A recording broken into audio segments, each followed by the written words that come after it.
Hey guys, I'm Talor Whitaker, your Comcast Newsmakers field correspondent with today's Community Profile.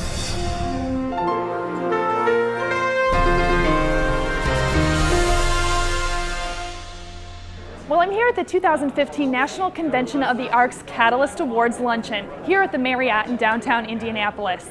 Those accepting awards at this year's luncheon have proven themselves as catalysts of change in the intellectually and developmentally disabled community through work that aligns itself with the Arcs mission. I caught up with a few of this year's honorees.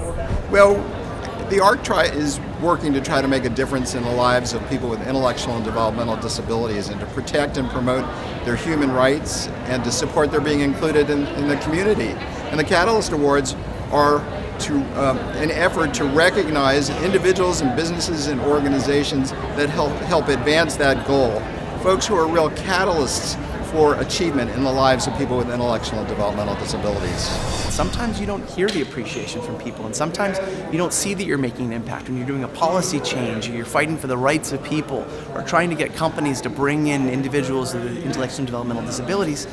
You don't always see the results, and you don't always have people say thank you. So part of the Catalyst Awards is taking that time to have people stop and get present individually for the difference that we're making every day. Well, it's very exciting for me because the ARC does such a great job of advocating in behalf of individuals who find it often challenging to be their advocates.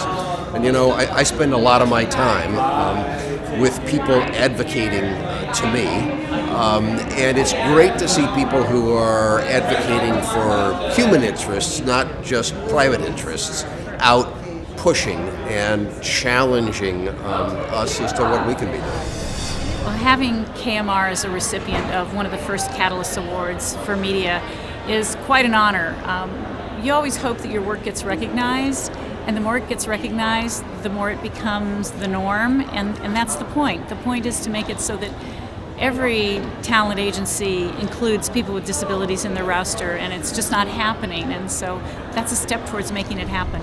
It makes me feel amazing, and it's basically, it's a life-changing organization that helps out special needs or the intellectual, developmental, disability, young adults, just like myself or Tim Harris from Albuquerque, New Mexico, and Lauren Pardo, that's on Glee, that I'm in the middle of watching back at home on Netflix.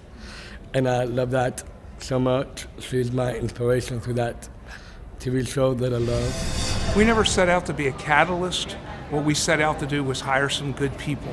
But in the last 12 years, we've learned that we can make a difference and maybe help other businesses learn from our experience. So we've had General Motors come to us. We've had very big businesses come to a very small business in Rosedale, Maryland to learn about our success in hiring people from the ARC.